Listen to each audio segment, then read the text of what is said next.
Hello students, welcome to Sri Sid Vidyapeeth School. I hope you are all doing good and staying safe from this COVID-19. So students, today we will start a new poem, Caged Bird by Maya Angelou. She was an American poet and civil rights activist. In Caged Bird, the poet Maya Angelou points out the differences between African Americans and the whites during the civil rights era by comparing them to a caged bird and a free bird. So let's read the poem to know about this caged bird. Before beginning the poem, we will read these two lines above. Maya Angelou's poem Caged Bird was first published in a book Shaker, Why Don't You Sing? Poem illustrates the differences between African Americans and the whites during the civil rights era. तो ये जो poem है the caged bird by Maya Angelou, वो उनका एक book जिनमें वो publish की थी Shaker why don't you sing, उसमें से लिया गया है. ये poem mostly based on the African Americans and the whites. African Americans means उस टाइम पे अफ्रीकन अमेरिकन्स को कोई फ्रीडम नहीं रहता था. वो बहुत ज़्यादा वाइट्स मीन्स जो वाइट कलर रहते थे, रेसिज्म बहुत ज़्यादा था अमेरिका में. जो वाइट पीपल रहते थे उनके वो इस अफ्रीकन अमेरिकन्स को बहुत ज़्यादा ये ऑप्रेस करते थे. उन्हें बिल्कुल भी फ्रीडम नहीं देते थे. उन्हें बहुत बुरी तरीक़ा से देखा जाता था. उनके लिए कोई फ्रीडम नहीं रहता था अफ्रीकन अमेरिकन्स के लिए. वाइट अमेरिकन्स जो उन्हें बहुत ज़्यादा फ्रीडम रहता था, वो कुछ भी कर सकते थे. उनको गवर्नमेंट भी हेल्प करती थी. लेकिन ये अफ्रीकन अमेरिकन्स को बहुत ज़्यादा फ़ाइट करना पड़ा.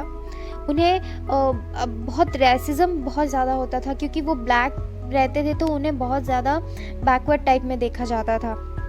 तो अब इस पोएम में भी इस पोएम के थ्रू पोएट माया एंजेलो ने यही बताने की कोशिश की है कि कैसे अफ्रीकन अमेरिकन्स को वाइट अमेरिकन्स ट्रीट करते थे.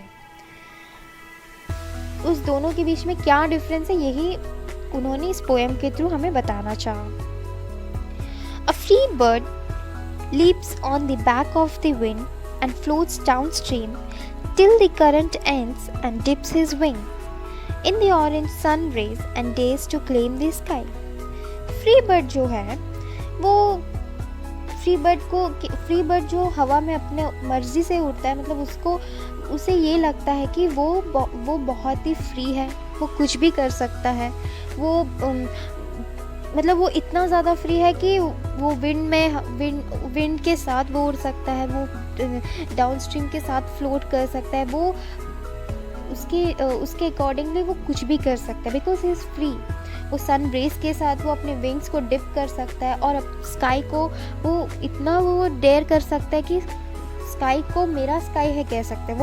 वो स्काई को क्लेम कर सकते हैं दैट इट्स माई स्काई, क्योंकि वो फ्री है. और ये फ्री बर्ड को माया एंजेलो ने वाइट अमेरिकन्स को डिस्क्राइब किया है as a free bird. Next stanza. But a bird that stalks down his narrow cage can seldom see through his bars of rage. His wings are clipped and his feet are tied, so he opens his throat to sing. But a bird that stalks means walks with haughty steps. लेकिन वो bird जो एक narrow cage में बंधा हुआ है, जिसे कोई फ्रीडम नहीं दिया गया है, वो उस केज से क्या देख सकता है. उसको तो मतलब एक स्काई भी बहुत रेयरली दिखाई देती होगी उस केज के अंदर से.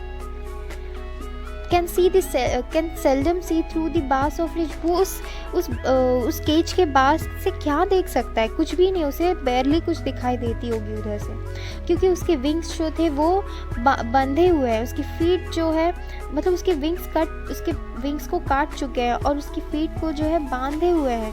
लेकिन वो केज के अंदर रह के उसे फ्रीडम तो नहीं मिलेगी, बट वो एक चीज़ वो ज़रूर कर सकता है. वो अपने थ्रोट खोलकर गा सकता है. Through this singing he can say his freedom. वो सिंगिंग के थ्रू वो अपने फ्रीडम को मांग सकता है because he is tied in the cage. उसे केज के अंदर बंद कर दिया है, तो उसे इससे ज़्यादा वो कुछ नहीं कर सकता। एंड ये स्टैंजा जो है माया एंजेलो ने अफ्रीकन अमेरिकन्स को डिस्क्राइब किया है, जो वाइट अमेरिकन्स के द्वारा बहुत ज़्यादा ही ऑप्रेस्ड रहते हैं। Next stanza, the caged bird sings with a fearful thrill of things unknown, but longer for still, and his tune is heard on the distant hill. For the caged bird sings of freedom. तो ये third stanza फिर उन्होंने white Americans को describe किया है। वो बता रहे हैं कि फ्री बर्ड तो कुछ भी कर सकता है, free bird is free to do anything, वो उसे किसी की रोक टोक नहीं है। लेकिन द केज बर्ड जो है वो जो गाती है उसमें एक फियरफुल थ्रिल है, उसमें एक ऐसा साउंड है, वो केज के अंदर है, तो वो उसकी आवाज़ जो है ज़्यादा दूर तक तो नहीं जाएगी, उसके आसपास के लोग ही सुन पाएंगे। लेकिन पर ये इसकी आवाज़ दूर तक नहीं जाएगी, बल्कि वो इसके लिए वो चुप भी तो नहीं रह सकती, बिकॉज मतलब उस बर्ड को यही ऑप्शन है कि वो थ्रू द सिंगिंग ही वो अपने फ्रीडम को मांग सकती है। सो उस बर्ड को फ्रीडम चाहिए तो उसे गाना है, क्योंकि वो फ्रीडम के लिए बनी है। Birds are made to be freedom, वो बनी है फ्रीडम के लिए। लेकिन ये केज बर्ड क्योंकि वो एक केज में बंधी हुई है, तो उसे इतना फ्रीडम नहीं है कि वो उड़ सके, बट थ्रू सिंगिंग वो अपने फ्रीडम को मांग सकती है, और तब तक मांग सकती है जब तक उसे मिल नहीं जाता through singing. Next answer, the free bird thinks of another breeze and the trade winds soft through the sighing trees, and the fat worms waiting on the dawn bright lawn, and he names the sky's own. Free bird सोचता है कि हर एक bridge उसकी है, मतलब हर एक हवा की मोड़ उसके वो जैसे चाहेगा वो ऐसे कर सकता है। The trade wind soft through the saying trees, जो विंड जो है वो जो उस ट्रीज के थ्रू पास हो रहा है, वो उसके लिए ये सब कुछ भी नहीं है। वो चाहे फ्री बर्ड जो है वो कुछ भी कर सकती है, उसके लिए कुछ भी मैटर नहीं करता, वो कहीं भी उड़ सकती है, कहीं से भी फूड अपने लिए, वो इतनी इंडिपेंडेंट है कि वो अपने लिए फूड भी अपने लिए ढूंढ सकती है। The fat worms waiting on the dawn bright lawn, तो अब जब ये लोग बाहर उड़ रहे हैं, तो अब यहाँ 2 लोगों की फ्रीडम की बात हो रही है। फैट वॉर्म्स जो जिसे बर्ड्स खाते हैं, अब उनकी फ्रीडम की भी बात हो रही है। अगर हम देखा जाए, अगर बर्ड्स केज में बंधे रहेंगे तो ये वॉर्म्स फ्री रहेंगे, उनका फ्रीडम रहेगा।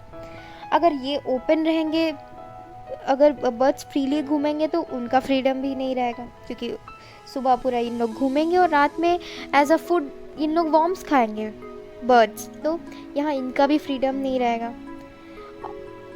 और फ्री बर्ड तो ऐसे ही क्लेम करता है कि इसका जो sky is whole, free bird तो ये बताता है कि वो स्काई का राजा है, बिकॉज इज़ फ्री, वो तो कुछ भी कर सकता है। यहाँ पोएट ने अपने इस पोएम के थ्रू उन्होंने अपना जो उनका जो भी ये था, मतलब उन्होंने जो फेस किया था एज उनके लाइफ में, वो भी डिस्क्राइब की हुई है। उन्हें भी, मतलब वो अमेरिकन पोएट थी, लेकिन उनका जो कलर था बहुत ब्लैक थी, तो उन्हें बहुत ज़्यादा रेसिज्म को फेस करना पड़ा। उनको भी कोई फ्रीडम नहीं था, वो अपनी बातों को कैसे लोगों तक पहुंचाती थी एज सिंगिंग, डांसिंग, बिकॉज उनके पास यही फ्रीडम है, क्योंकि और तो ज़्यादा वहाँ के लोग उनके मतलब सुनेंगे ही नहीं, because they whites don't listen to blacks. वो बहुत ज़्यादा रेसिज्म होता था, तो उन्हें वो इस पोएम के थ्रू अपना जर्नी को भी बता रही थी कि उन्हें क्या क्या फेस करना पड़ा फ्रीडम के लिए। उन्हें भी पता था कि उनको फ्रीडम, वो एक केज में बंधी हुई एक बर्ड है, लेकिन उन्हें फ्रीडम ऐसे नहीं मिलेगा, बट वो ये भी नहीं थे कि वो कुछ करे ना फ्रीडम पाने के लिए। तो उन्होंने ये ज़रिया चुना है कि उन्हें फ्रीडम लेना है, तो वो गाती थी, लिखती थी, क्योंकि वहाँ इनके लिए कोई वॉइस रेस करने के लिए था ही नहीं उस वक्त। तो उन्होंने ये रास्ता चूज़ किया कि वो पीपल तक पहुँच सके। Next answer, But a caged bird stands on the grave of dreams. His shadow shouts on a nightmare scream. His wings were clipped and his feet are tied, so he opens his throat to sing. Cage bird जो है वो एक grave of dreams, मतलब उसकी dreams grave, मतलब वो एक ऐसे जगह पे खड़ी है जहाँ उसके ड्रीम्स की कोई वैल्यू नहीं है. See in this from this stanza also the poet is describing herself, her life, what she has gone through. तो वो बता रही है कि उनका जो ड्रीम्स था उन्हें पूरे तरह से उनका ड्रीम्स का कोई वैल्यू नहीं था. वहाँ कोई था ही नहीं कि वो उनकी ड्रीम्स को सुनने, उन्हें सपोर्ट करे. बिकॉज रेसिज्म बहुत ज़्यादा, उन्हें बहुत ज़्यादा रेसिज्म को फॉलो करना, मतलब उन्हें बहुत ज़्यादा रेसिज्म उनको लेके हुआ, तो उनकी जो ड्रीम्स थी कभी आगे बढ़ ही नहीं पाई. His shadow shouts on a nightmare scream. तो ये उनके लिए एक नाइटमेयर बन गया था. To get a freedom, to get equality among them. His wings were clipped and his feet are tied. उसके पैर ऐसे बंधे थे कि वो कुछ नहीं कर सकती थी, वो मजबूर थी. तो वो एक ही चीज़ वो कर सकती थी, अपने आवाज़ खोलकर गा सकती थी. The only thing she has to do. इसके अलावा उनके पास और कोई और ऑप्शन नहीं था. उनकी ड्रीम्स को ग्रेव मीन्स जैसे हम लोग डेड बॉडी को दफनाते वैसे दफना दिया गया था. There was no one to listen to her dreams. उनकी जो कोई नहीं था, क्योंकि उन्हें कभी इतना लायक सोचते ही नहीं थे वाइट अमेरिकन्स कि वो कुछ कर सकते हैं.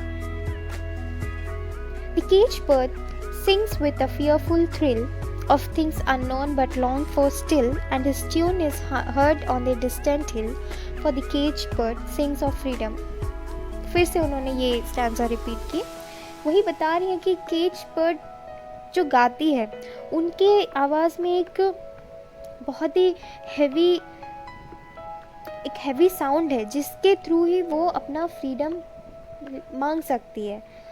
और उनका जो आवाज़ है, उन्हें पता है कि ज़्यादा दूर तो जाएगा नहीं, बिकॉज उन्हें ऐसे दबा दिया जाता था कि कोई मतलब उन्हें कोई चीज़ करने को उन्हें कोई अलाउ नहीं करते थे.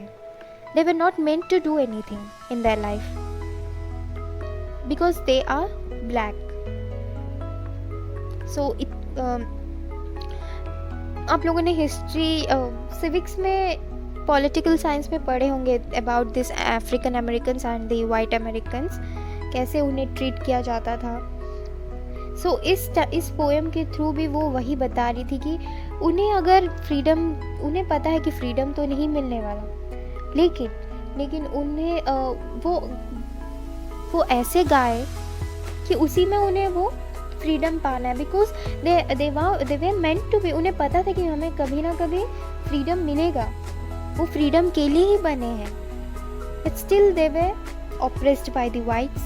सो उन्हें ये सब को तो फेस करना ही था. तो ये जो पोएट है उनकी ज़्यादातर पोएम्स इसी बेस्ड पर है. कैसे उनके बहुत ब्यूटीफुल पोएम्स लिखती माया एंजेलो.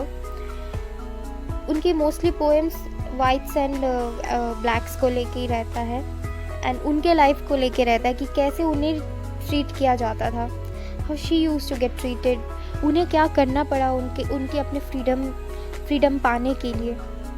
तो हमें ये इस पोएम से भी उन्होंने यही बताया. एक केज बर्ड और एक फ्री बर्ड को उन्होंने अपने डिस्क्राइब किया है अपने फ्रीडम को बताने के लिए, कि कैसे एक केज बर्ड को ट्रीट किया जाता है और एक फ्री बर्ड जो कुछ भी कर सकता है उसकी लाइफ कैसे, और एक केज बर्ड की लाइफ कैसे है. So students, here is the poem I completed. It's a beautiful poem. Try to read it, try to understand it. It's a very depth poem. Try to understand with its meaning. If you have any doubts regarding this poem, you can ask me. I'm going to clear it out in the next video, and in the next video we will discuss the question and answers of this poem. Until then, thank you.